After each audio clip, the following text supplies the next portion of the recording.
लगातार वो जनसी वाले हालत भारत में भी उसका जिक्र कर रहे हैं। राहुल गांधी हो या इंडी गठबंधन के बाकी दल,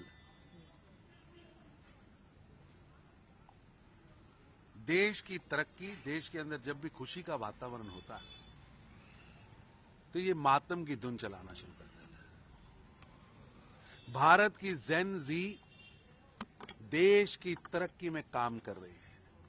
भारत की जेन जी आत्मनिर्भर भारत बनाने में लगी है। भारत की जेन जी जिम्मेवार है और विकसित भारत के स्वप्न को साकार रूप देने के लिए निरंतर मेहनत की पराकाष्ठा कर रही है और प्रधानमंत्री श्री नरेंद्र मोदी जी की नीतियों पर चलकर देश को आगे बढ़ा रही है। और उसका परिणाम कि प्रधानमंत्री मोदी जी ने जेन जी को इन्वॉल्व किया, बड़ा लक्ष्य दिया और 2014 से भारत लगातार आगे बढ़ रहा है। 2004 से 14 तक 12वें 14वें नंबर पर लड़खड़ाती हुई अर्थव्यवस्था थी। हमें विश्व की फर्जाइल 5 अर्थव्यवस्थाओं में से माना जा रहा था।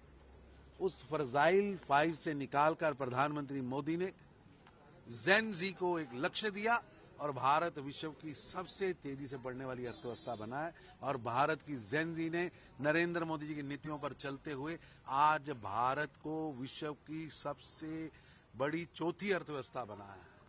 और लगातार इस जेन जी के लिए नरेंद्र मोदी जी लगातार काम कर रहे हैं, चाहे वो स्किल को एक मिनिस्ट्री का दर्जा देने की बात हो, चाहे देश के अंदर नौजवानों के हाथों को रोजगार युक्त करने की बात हो, या भारत के अंदर विश्व के स्तर के इंस्टीट्यूशन खड़े करने की बात हो, या विश्व के अंदर भारत की चमक व धमक बढ़ाने की बात हो। लगातार प्रधानमंत्री मोदी जी के साथ जेन जी भारत की तरक्की में पार्टिसिपेट कर रही है और जिसका परिणाम आज पूरे विश्व के अंदर दिख रहा है। आप प्रधानमंत्री मोदी जी ने जेन जी को 12,75,000 रुपए तक इनकम टैक्स फ्री का लाभ दिया। इसी साल मध्य वर्ग के लिए जीएसटी के अंदर रिबेट दी, बहुत बड़ी राहत मिली।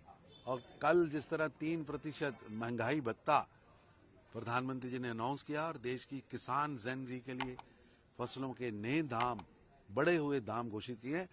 भारत की जेन जी देश की तरक्की में लगी है।